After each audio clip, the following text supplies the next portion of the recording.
So ராசி பலன் பார்க்கலாம் இல்லைங்களா? இன்னைக்கு அறியாமையில் இருக்கக்கூடிய இஸ்லாம்னா என்னன்னு தெரியாத சில முஸ்லிம்கள் கூட இதில் போய் விழுறாங்க.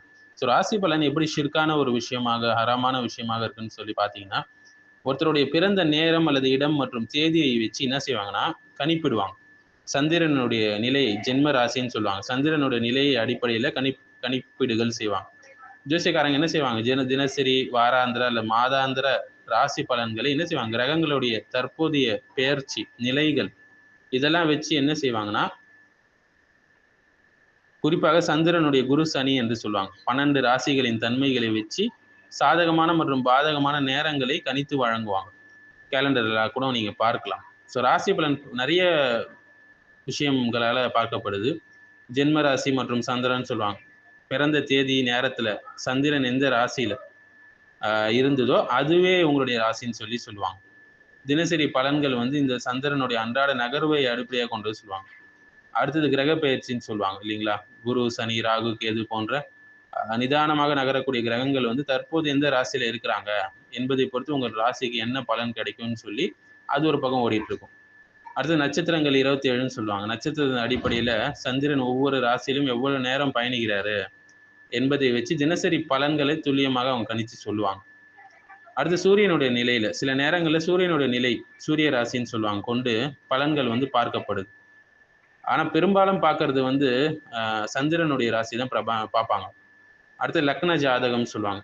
ராசி பலன் பொதுவானது. இது 100க்கு 10-20 பேருக்கு மட்டும்தான் பொருந்தும். துல்லியமான பலன்களுக்கு லக்னம் மற்றும் ஜாதகத்தில் உள்ள 6, 8, 12ஆம் வீடுகளை பார்க்கணும்னு சொல்லுவாங்க. ஸோ இது போல நிறைய கான்செப்ட்ஸ் அவங்க வந்து வச்சிருக்கிறாங்க. ஸோ இது எப்படி பகுத்தறிவு ரீதியாக முரண்பாடான ஒரு விஷயம் என்பதை நம்ம பார்க்கலாங்க. பிறகு மார்க்க ரீதியாக பார்ப்போம். பகுத்தறிவு ரீதியாக சயின்டிஃபிக்கலா ரேஷனலா பார்த்தீங்கன்னா, ஒரு நேரத்துல உலகத்துல ஆயிரக்கணக்கான குழந்தைங்க பிறக்கிறாங்க. அவங்களுக்கெல்லாம் ஒரே வாழ்க்கை நடக்குதுன்னு பார்த்தீங்கன்னா இல்லை. அதனால சந்திரன் அந்த நேரத்துல அந்த ராசியில இருந்தது என்பதால வாழ்க்கை நிர்ணயிக்கப்படுது என்பது வந்து தர்க்க ரீதியாக பலவீனமான ஒரு ஆதாரம் என்று சொல்லலாம். 12 ராசின்னு சொல்லுவாங்க இல்லைங்களா? ஆனா 8 பில்லியன் மக்கள் இருக்கிறாங்க. 12 ராசி மட்டும்தான் இருக்கான். ஆனா உலகத்துல 8 பில்லியன் மக்கள் இருக்கிறாங்க. ஸோ ஒரே ராசியில கோடிக்கணக்கான மக்கள் அவர்களுக்கு ஒரே நாள் ஒரே சம்பவமா? கண்டிப்பா கிடையாது. அடுத்து இந்த பேர்னம் எஃபெக்ட்னு சொல்லுவாங்க உளவியல் ரீதியாக. ராசி பலன் வந்து பொதுவான வாக்கியங்களே சொல்லுது. இன்று வந்து சற்று கவனமாயிரு, நல்ல வாய்ப்பு உனக்கு வரும், சின்ன சின்ன தடைங்க வரும், இப்படிலாம் சொல்லும். ஸோ இந்த மாதிரியான பொதுவான வாக்கியங்கள் வந்து யாரும் தங்களுக்கு பொருந்தும் என்று உணர்வாங்க இல்லைங்களா? இது யார் வேணா சொல்லிட்டு போயிடலாம். ராசி பலன் தான் பார்க்கணும்னு இல்லை. இதே உளவியல்ல பேர்னம் எஃபெக்ட் என்று சொல்லுவாங்க. மேலும் ராசி கணக்கீடு 2000க்கு மேற்பட்ட ஆண்டுகளுக்கு முன் அமைஞ்சதுன்னு சொல்லுவாங்க. இப்போது விண்மீனுடைய நிலைகள் மாறிடுச்சு. ப்ரெசிஷன் ஆஃப் யூகினாக்சஸ் என்று சொல்லுவாங்க.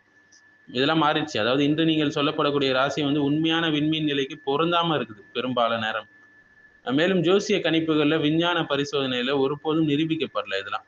ஸோ ரேண்டம் கெஸ்ஸிங் தான் அது. துல்லியம் கிடையாது என்று பல ஆய்வுகள் சொல்லுது. மேலும் யார் ஜோசியக்காரனிடம் சென்று ஏதாவது கேட்டானா அவனுடைய 40 நாள் தொழுகை ஏற்றுக்கொள்ளப்படாது என்ற ஹதீஸ்கள் வருது. நட்சத்திரங்களை வைத்து கணிக்கக்கூடிய ஒருவர் சூன்யத்தின் ஒரு பகுதியை கற்றுக்கொண்டார் என்ற ஹதீஸ்கள் வருது நமக்கு. ஸோ மறைவான ஞானம் படைச்ச இறைவனுக்கு மட்டும்தான் இருக்கு.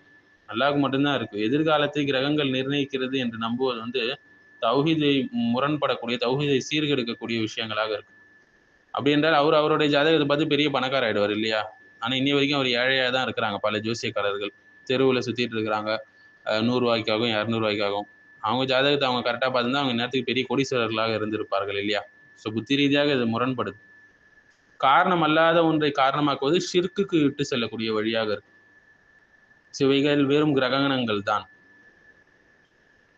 வானங்கள் பூமியில உள்ள எல்லா மறைவான விஷயத்தையும் அல்லாஹ் ஒருவன் தான் அறியக்கூடியவனாக இருக்கான். ஸோ தர்க்க ரீதியாகவும் ஆதாரம் இல்லை இந்த ராசி பலன்களுக்கு. விஞ்ஞான சோதனையிலும் தோல்வி பெறுது. உளவியல் ரீதியாகவும் ஏமாற்றமாக இருக்கு இந்த விஷயத்துல. ஸோ எப்படி சைத்தான் வந்து இதுல மக்களை வழி தவற வைக்கிறான்னா நிறைய விஷயங்கள் இருக்கு. ஸோ வரலாறு ரீதியாக இந்த ஜோசியம் ராசி பலன்லாம் எப்படி உருவாச்சு சொல்லி பார்த்தீங்கன்னா, மெசபடோமியா என்று சொல்லுவாங்க இல்லைங்களா? மிக பழமையான ஜோசியம் இங்கே தான் ஆரம்பிச்சது. பேபிலோனியன் அஸ்ட்ராலஜி சொல்லுவாங்க. அவங்க விண்மீன்களுடைய நகர்வை வச்சு அரசியல், போர், பஞ்சம் போன்றவற்றோடு இணைப்பாங்க. ஸோ பாபிலோன்ல இங்கே வந்து ஜோடியாக் 12 ராசி அமைப்பு வந்து முறையாக உருவாச்சு. அடுத்து ஏஷியன் எகிப்துல பார்த்தீங்கன்னா நட்சத்திரங்களையும் நைல் வெள்ளத்தையும் இணைச்சு பார்த்தாங்க. கிரேக்கத்துல பார்த்தீங்கன்னா டாலமி வந்து அவருடைய டெட்ராபிப்ளோஸ் நூல் வந்து ஜோசியத்தை கணித வடிவில் அமைச்சது என்று சொல்லலாம். பின்னாடி இந்த வந்து இந்தியா, ரோமா, அரபு உலகம் எல்லாம் பரவுச்சு. ஸோ வந்து சில நேரங்கள்ல நடக்குது எங்க அப்படின்னு சொல்லுவாங்க. ஜோசியக்காரங்க சொல்றது, ராசி பலன் பார்க்கறது. இதுதான் முகமது ஸல்லல்லாஹு அலைஹி வஸல்லம் அழகா விளக்குனாங்க நபிகள் நாயகம். ஷைத்தான்கள் வானத்தில் பேசக்கூடிய சில தகவல்களை என்ன செய்வாங்க? ஒட்டு கேட்பாங்க. பிறகு வந்து ஒரு ஷூட்டிங் ஸ்டார் ஒரு வந்து அவங்கள வந்து தகர்த்துடும். அவங்க கீழ விழுந்துருவாங்க. அப்ப அந்த செய்திய வந்து ஜோசியக்காரங்கிட்ட இந்த ஷைத்தான்கள் வந்து சொல்லும்போது, அந்த ஒரு உண்மையோடு 99 பொய்களை கலந்து சொல்லுவாங்க ஜோசியக்காரங்க. மனுஷன் என்ன செய்வான்? 99 பொய்ய பார்க்க மாட்டான். அந்த ஒரு விஷயம் நடந்துருச்சேன்னு சொல்லி அத நம்ப ஆரம்பிச்சுருவான். இதுதான் ஷைத்தானோட டாக்டிக்ஸ்.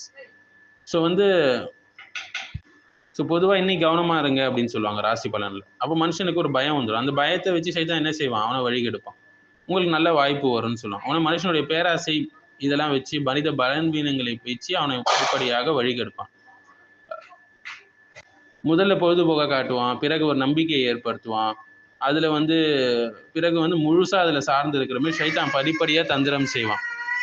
ஸோ இது போன்ற விஷயங்களை வைத்து ஒரு மனிதன் கண்டிப்பாக தூரமாக இருக்கணுங்க.